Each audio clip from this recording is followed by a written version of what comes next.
Ever heard of the paradox of choice? It's when you're presented with so many options that it's hard to make a decision. Watches can feel like that sometimes. There are so many brands, so many models, so many variations that it can make the whole thing feel a bit daunting.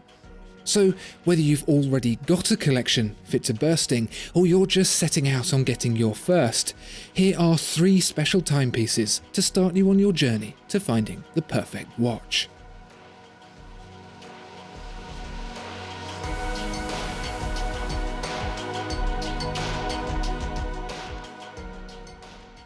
It's hard to believe there was a time before the name Seamaster was part of the watch enthusiast's lexicon. Yet, in 1948, it was the first time it had ever been heard, presented as a new line of elegant but functional watches from watchmaking powerhouse Omega. But before the likes of Bond's Go Anywhere, Do Anything Seamaster Professional, way before, the Seamaster was closer in stature to a dress watch than anything sportier. This was the era just before the dive watch boom, the last hurrah for the gentleman's timepiece, when subtlety and refinement were the name of the game. When the Rolex Submariner kicked off a commercial frenzy for dive watches in the early 1950s, Omega was forced to pivot, realigning the Seamaster as a chunky, sporty watch for professional divers. The Seamaster, as it had been, slipped quietly into the DeVille collection, seemingly outdated and outclassed by its younger, beefier sibling.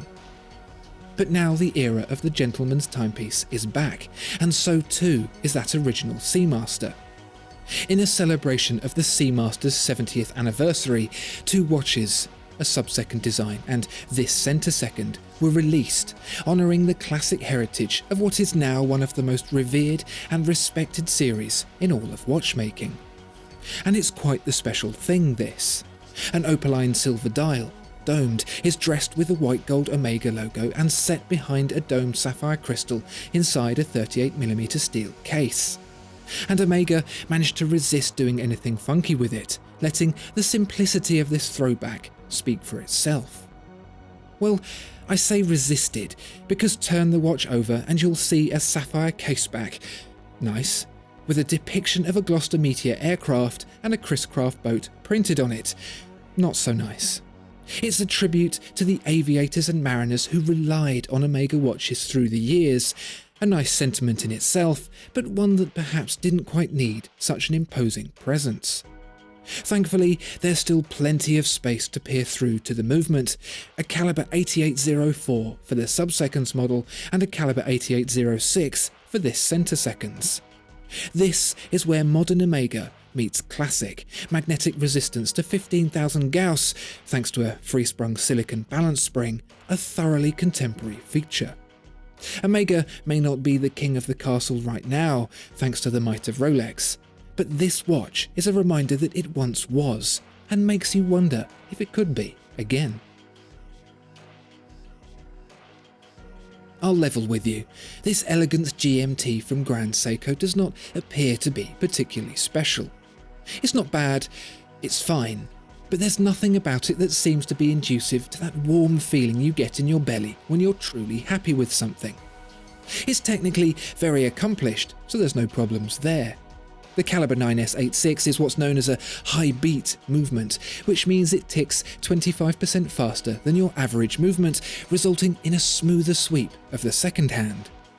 It has a full-bore GMT function, a 24-hour hand trailing the hours and minutes, accompanied by the ability to independently adjust the hour hand for local time.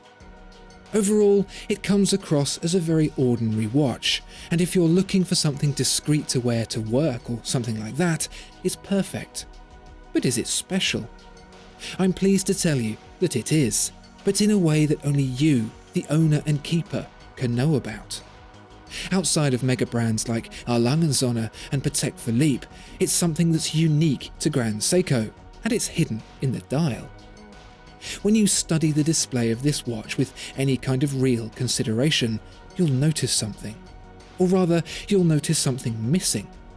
Usually, when viewed up close, a watch dial will reveal the limitations of its budget, irregular marks that bear witness to its construction. I'm talking burrs, chips, scratches, dents. If you're a long-time subscriber to this content, you'll know what I mean. Of course, it's reasonable to expect imperfections at a certain point when you're spending a certain amount of money. Even the very best have their limits. It seems, however, someone forgot to let Grand Seiko know about this, because everything on this dial is immaculate, and I mean immaculate. See the mirror polish on the markers. It's so crisp you can read the dial on the side. The sunburst finish on the dial is so fine, it's almost iridescent. The date, instead of being printed on a plain white ring, gets a brushed silver finish. The print is so crisp, it's almost like each character is actually a separate component applied to the dial. This isn't one of those watches that's going to blow your socks off from 100 paces. It's got style and it's got character, sure, but in its own reserved Japanese way. What'll really make you want to add this to your collection and keep it there is the way that style and character has been executed. The watch that really makes a collection is the ultra-complicated one, the perpetual calendars, minute repeaters and the like, but let's face it, those are nothing more than a pipe dream for the vast majority of us. It's a shame because the complexity and intricacy is so appealing, all those little hands and markers scurrying around and doing their thing, all connected through a root network of wheels and gears that draw their energy from a slowly unfurling spring.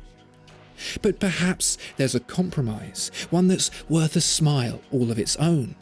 The Jaeger-LeCoultre Master Ultra Thin Réserve de Marche. This is a brand that knows its stuff, credited with engineering some of the most extreme movements ever made. Any watchmaker capable of producing the almighty Master Grand Gyro Tourbillon Westminster Perpetual, an absolute monster of a watch with its multi-axis tourbillon, a minute repeater with 4 gongs, and a perpetual calendar thrown in just for fun, is pretty well clued up. This Master Ultra Thin Réserve de Marche may not be quite that complex, but it certainly looks the part.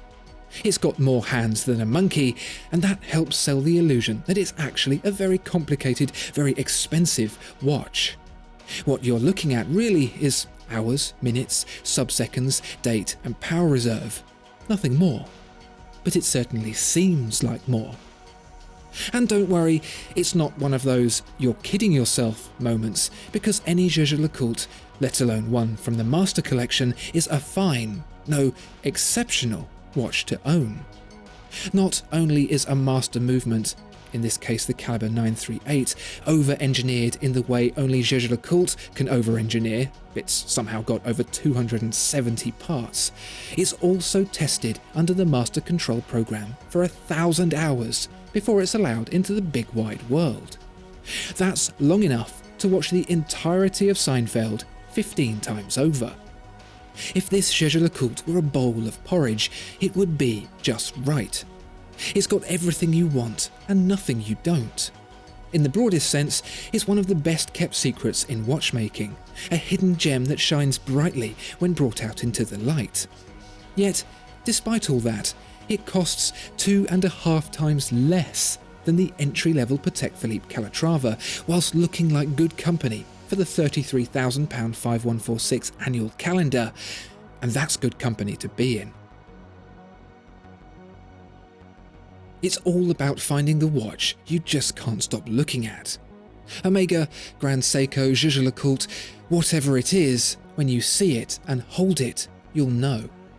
It'll get better every day, remind you with each glance why you got into this whole thing in the first place. Perhaps you'll find yours in one of these 3. Perhaps you won't find yours for a long time yet. Either way, it's out there. You just have to go and find it. Discover more exceptional watches at Watchfinder.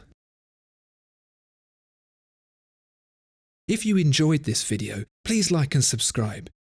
If there are any other watches you'd like to see reviewed, please let us know in the comments below.